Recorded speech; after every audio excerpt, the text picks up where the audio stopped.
Game On Magazine is sitting with Simu at the Swartkorps Country Club in Centurion, and he is just about to embark on his first national competition, which would be the Nedbank, the 18th Nedbank South African Disabled Open. So, Simu, welcome. Thank you for joining us. Thank you.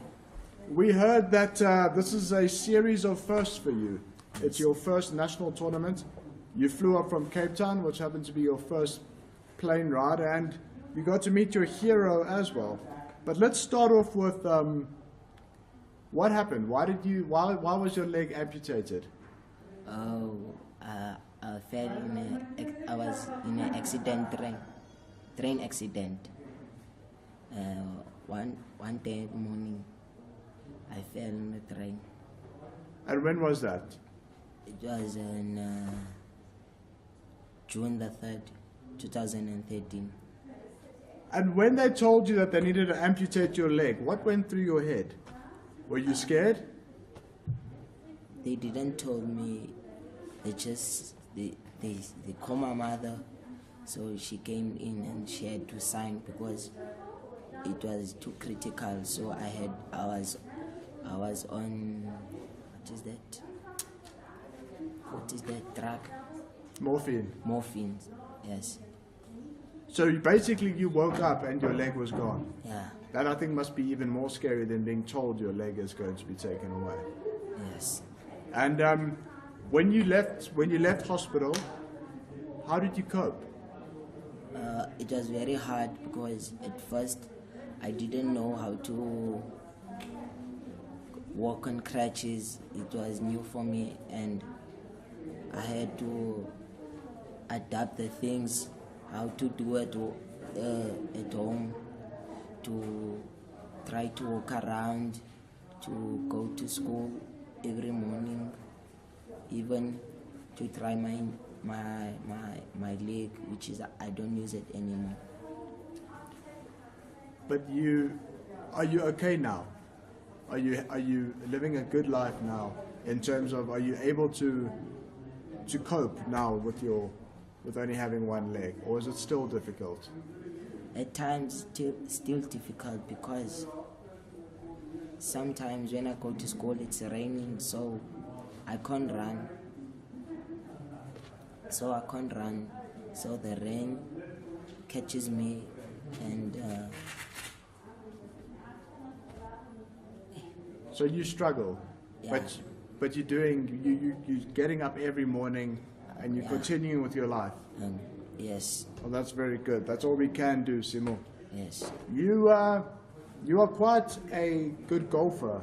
Yes. And you're part of a program that we will touch on later. Yes. How did you get involved in golf?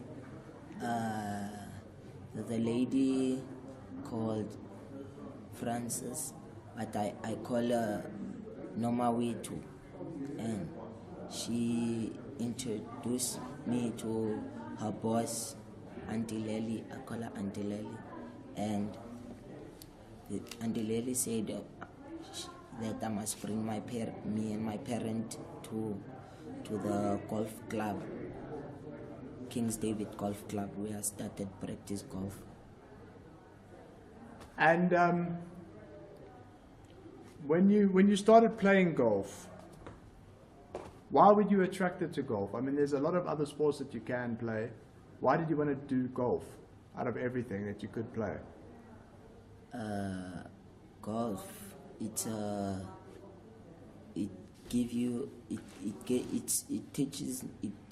teach me patience, because I didn't have patience, and the attention I didn't get from at school, I would get it from the coaches, from Auntie Lely, from Auntie Zan. So they give me attention what I did need at that moment. So that's why I went into golf. So it's safe to say then golf has helped you to cope with your disability? Yes, because it did help me, and it was easy to quit, but I didn't quit. I still pushed and pushed, even when it was raining. I went to the golf club. I I wanted to practice. I would practice inside if it was raining. So yeah. Simu, you know, a big thing with athletes is that they're surrounded by people that help them. It's not just the athlete who goes, who does things. There's a lot of people that will help them. Who has helped you? Who has been your support base? My mother. And just your mom, or has there been other people? There's the coaches, Auntie Zan, Lely, and my fellow people, my friends. Yeah, at Charles, Darren, Ignatian, and all of them. They inspirate me. They are when they first came and they play. I think they were playing for quite a time. So when I arrived, I didn't even know how to play golf, but I pushed myself through them. I pushed, and I'm getting there. That's good, Simu. Carry on pushing. Yeah. Simu, you managed to meet your hero, Manuel de los Santos. Yes. The very first time, actually today, just before we did our interview. He is a guy that's inspired you to become a golfer. Yes. What was it like meeting your hero for the very first time? It's like meeting me in future. And what did he say to you? Did he give you any words of encouragement? Yeah, actually, there were two. Both of them, they only have one league, so they said they're gonna practice with me. They want to practice with me, and they're gonna give me information about how to do this is wrong, because they more experienced than me, and they more like me than like my coach. My coach understands me, you see, but the problem, he has two legs. Sometimes the coach stands on his left leg, trying to be like me, teaching me. But yeah, we're gonna practice. Yeah, but they said I mustn't quit, must practice. And one day you'll be like them. Yeah. It's very good. Simu, you're part of the First Swing program. Yes. What does the program do for you? What is their role in your development as a golfer? As a golfer, they give me opportunities, and they give me attention. They take me to places I've never been. Example, Table Mountains, Pretoria. Yeah, they did many things for me, and they give me a chance to do better things in my life and be positive about my life. Simu, talk to us a little bit about your training. What do? Do you train every day? Are there specific things you focus on during your training? I practice 2 days a week, Monday and Fridays, and then sometimes I play on Sunday competitions, and sometimes on Tuesday competitions in Mowbray Golf Club. And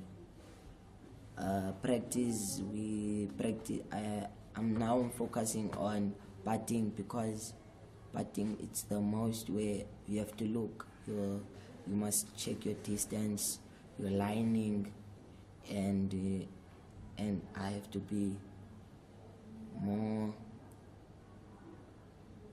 It's more like. You need to focus more. Focus more. Okay, and what is your favorite part of golf when you're playing on the golf course? Do you like long shots? Is it your long game or your short game? It's a long game. So you like hitting the ball very hard? Yes. All right, Simu, you are just about to embark on your first national tournament. Yes.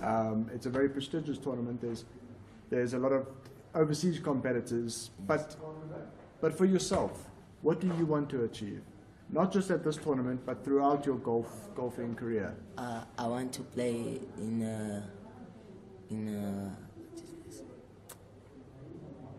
Paralympics golf. Paralympics for South Africa. When in 2020? Yes. And what do you think that you need to do in order to get that far?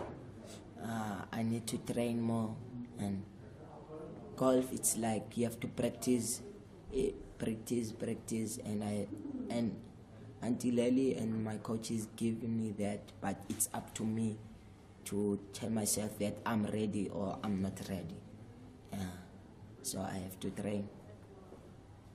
Simu, there's a lot of children, young children, and even young adults that are in your same situation.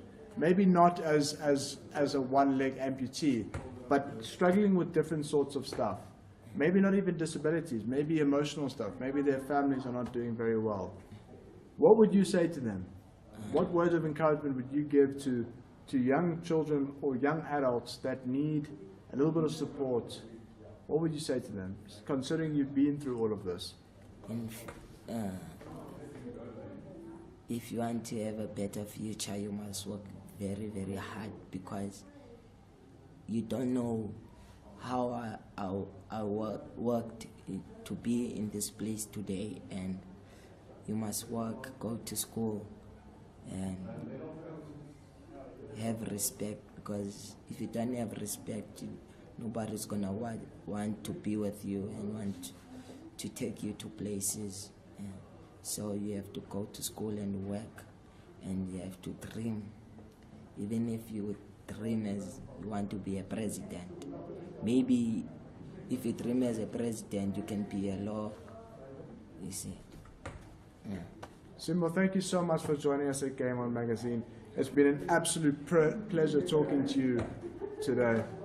We wish you all the best for your first tournament, and we will definitely be speaking to you in the not so distant future. Thank you very much.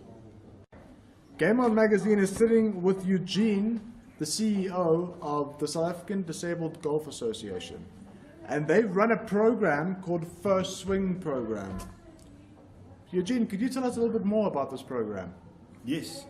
The First Swing program is something that we started quite some time ago, but the initial idea was to grow the critical mass of the organization, to get more members to play golf, and to become members at golf courses. And but about 4 years ago, we realized that there were so many children at the schools that we went to that would never get onto a golf course. They're just too severely disabled. But they're asking the question to us, but why can't we play? So we decided to change our focus of not only the First Swing program to have that the basic outcome to make golfers, but we changed it that golf is actually just a tool and not the outcome. And it has resulted in us in growing the program exponentially in the last 4 years. Eugene, how many schools are you guys in, and how many young golfers do you have in your program? We're at 34 schools currently and homes. We do a couple of homes, like in Pretoria we've got Itereleng, which is a home for visually impaired and blind people. And at this tournament we're very proud that we've got 10 youngsters. That if I say youngsters, some of them are not at school anymore, but they come through the program, and they are competing in the Nedbank Disabled Open. Tell us, Eugene, you've just mentioned to us that most of these kids will never see a golf course, but golf has to be played on a golf course. So if these kids can never get onto a golf course, what does the program do for them in order to experience golf? What we do is we create a modified golf environment with modified golf clubs. We make use of a set of golf equipment which is called Snag, which is nice, bright colored, lightweight plastic golf clubs with bullseyes and all sorts of different games that the children can play, and we adapt to every single need of every school.